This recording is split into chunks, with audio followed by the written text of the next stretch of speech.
You're live. A little more bourbon, please. Oh, yes. Hold on. All right. Now we're ready. The story of the big snake. Well, there I was.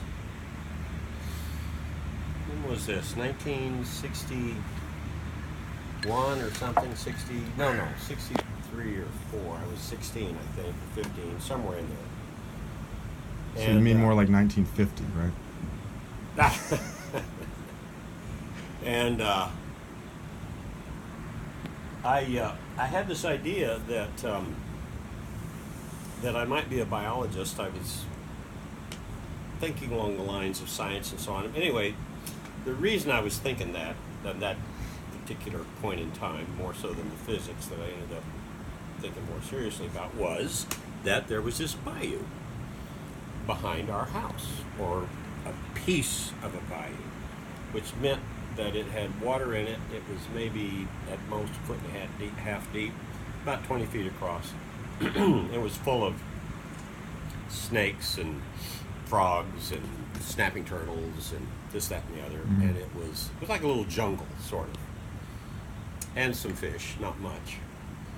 And I'd gotten into getting back in there to look at things. And I was, on this particular day, particularly interested in ducks, because I understood that the ducks kept the mosquitoes down, and I was curious about how the duck babies did in this environment, because it was all full of growth. I mean, trees and willow trees mostly, and weeds and so on. It was dense. It was kind of jungle-like. So, in order to deal with the jungle aspect, I had a machete. A nice big machete, and my Uncle Bassett showed me how to sharpen it, and I had got it very sharp because in order to get back into this thing where I wanted to go, there was this big willow tree that had blown down, big old ancient willow tree that had blown down somewhere in a storm. And I knew it was back in there. You couldn't see it because of all the growth, but I knew that if I could get to it, I could get up on it and then look down into the jungleness below and hopefully see the baby ducks and the mama ducks and, you know, what they were doing. So that's what I had in my mind. And I had my machete, and the particular spot where I was trying to get to, the water was maybe, I don't know, 6-8 inches deep. So that wasn't really the problem. The problem was all these thousands of little tiny willow trees. I guess from the seeds from this big, humongous willow that had, as I say, fallen down. And there were, thousands of them. So right. They were maybe not even as big around as my little finger. It's kind of like bamboo. Yeah. Huh. Interesting. And just, I don't know, they went up 15 feet or whatever. So, how far were you trying to go? Not far, probably 30 feet. Oh. But it was like this, you know. Yeah, you could sort of push your way through it. But, you're kind of trapped, and should you step on a big snake or something, you can't exactly get out of the way. Well, so how far in the bayou were you at this point? Into the bayou? Yeah. Starting? I'm right on the edge of it. Oh, so you're right on the edge. You're not really going very far. Oh, okay. Because our yard backed right up to it, and of course, my job was to cut the grass and all that business. Okay. But then there was the jungle, or the bayou. So there I was, machete in hand, 16 years old, right, and preparing to enter the deep dark regions of the big snake. Now I knew there were big snakes in there. These are cottonmouths. They are pit vipers. They're poisonous. They're dangerous. But I also knew we were in the woods a lot. We hunted, we fished, and so on and so forth. I was pretty good wood skill-wise. I knew that if you stomped, actually my granddaddy had taught me this with rattlesnakes in the desert. That's a whole different story. The snakes have this tympanic membrane. They don't have an ear exactly, and they pick up vibrations. Why would they do that? Because they don't want to be stepped on by a horse or a bison or whatever. Mm-hmm. So they're adapted, presumably, to get out of your way, as long as you do. Which is another reason for cutting your way through the willow brake, because if you're stuck in the you can't exactly do this. Mm-hmm. So the idea is you go stomp, swish, cut, stomp, swish, cut, and you work your way kind of gradually. And then the cottonmouth snakes, and there were a lot of them in there. I mean, I'd seen them many times. This long, whatever. Mm-hmm. Biggest one I'd ever seen. Most of them were smaller, size of your thumb, couple fingers maybe. The biggest one I'd ever seen, I don't know, 3 or 4 or 5 of these cigars put together max. And what I didn't know at that time was that a very old snake loses its hearing. They don't do the, oh, shit. There's a big, heavy something coming my way. Maybe I better get out of the way before I get stomped. The tympanic membrane degrades. Deteriorates. I mean, it's like old humans. I don't hear very well just either. like you. Yeah, just like me. I didn't know that. And me. And Yeah. I didn't know that. So you're getting old. I told you. Well, This would every happen day. to you. Anyway, so there I was, working my way through the willow brake. As I said, swish, cut. Now, the machete has to be really sharp to do this, right? I mean, you're cutting right through. If it's dull, it won't work. They'll just bend. Mm. It's very annoying. So you have to go, really, you have to hit it really hard. And then a back cut. And you're taking a step each time, or whatever it is. You're stomping. Okay, so I'm doing all this. I'm working my way through the willows, and they're all falling, and they're getting in the way, and so on and so forth. And I'm kind of pushing them out of the way, and not too many mosquitoes, thanks to the ducks. Huh. Unlike here, Right. where we Don't have any ducks. enough ducks, Yeah. I guess, or whatever it is. And so I'm working my way along, and I got back in there maybe 15, 20 feet, and I could see through the willows, great thingies, this limb sticking up, which is, I knew I was getting close to the big tree. So, aha, good, it's still there. This is all working.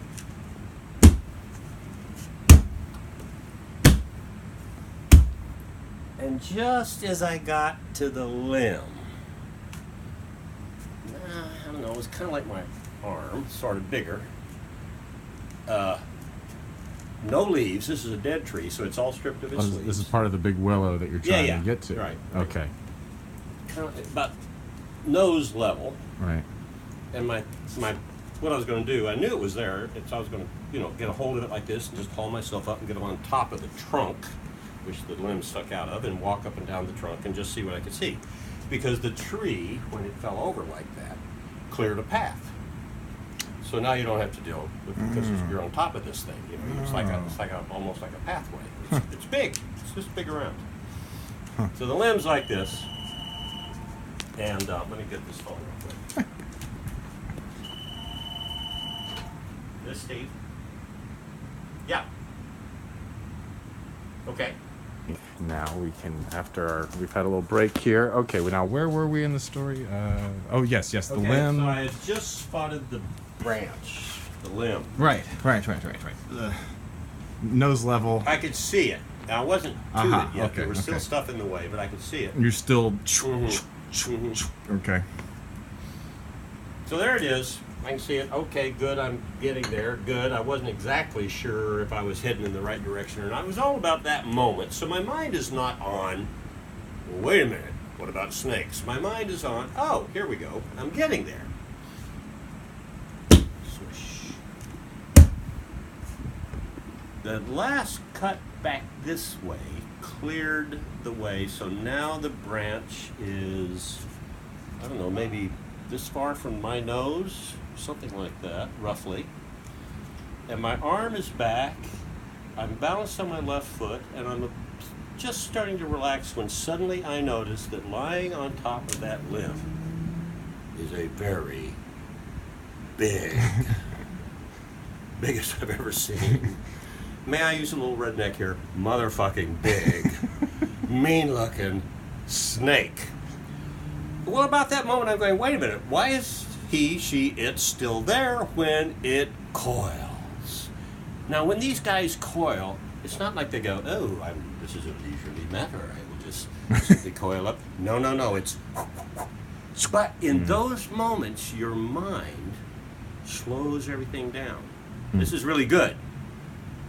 I've only experienced this a few times in my life, but this is the first time I've ever experienced it. And I watched this snake coil. It all took less than a second, but it seemed like, I don't know. And I realized that it was opening its mouth and lunging at me with the 2 hypodermic needle fangs. This is the way it works. Their mouth opens. Head was about as big as my hand. Mouth open like this. Fangs. And the things like they flip down or something. Well, they pop up. They pop up. Okay. Yeah, they're folded back. Okay. Snake opens mouth. That's the way they get their prey. They stab. Huh. And this thing is coming at my face. Right. And the mouth is pearly, ghostly white. Why they're called cottonmouths. Well, in that moment, adrenaline kicks in. Rush! The head comes off the snake, sliced through by the razor-sharp machete, and falls to my feet. And the snake's body falls. Writhe. Boom! Oh my God. And then I go, I'll be damned. I killed the snake.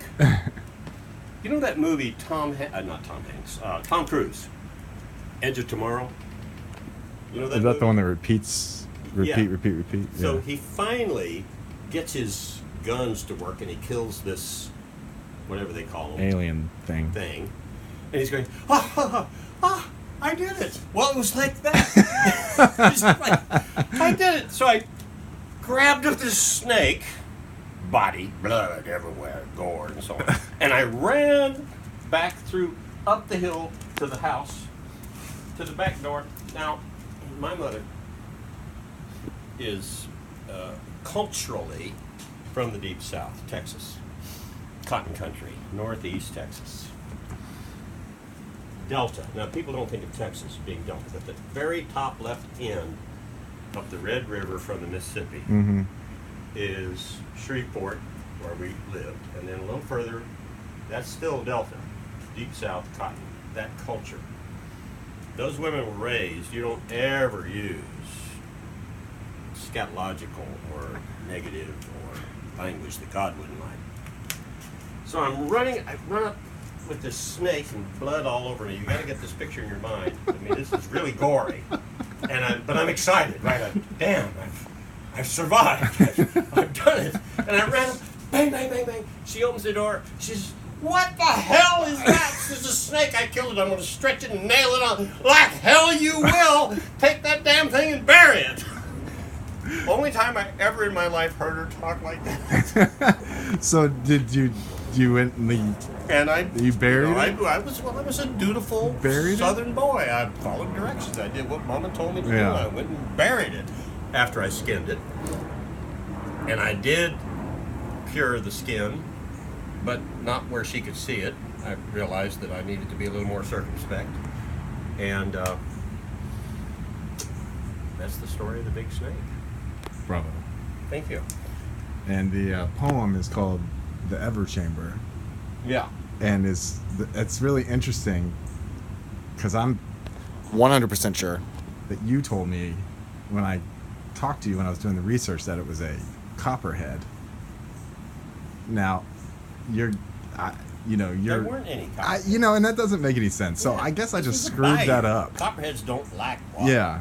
And in the poem, I remember I think you used to tell it that you were going deeper. You know what? I think just being a kid, I just translate it all into you being way back into the deep dark, which, you sort of said, but it's 30 feet in. Well, but I remember, but the detail that I really remember is different is that when you chopped the head off the snake, you then chopped it. That's right. No, yeah, I did. Yeah. So you had, so you had, that makes more sense. Well, because, adrenaline and I don't know. Yeah, well, you weren't sure it was dead. I mean, it was writhing. Yeah, I mean, this all happened very fast, so you don't. Yeah. Did I actually remove the head? Well, I'm not so sure. Maybe I better finish the job. Yeah, that's right. Yeah. That's right. I forgot about that part. Well, that's the story of the big snake.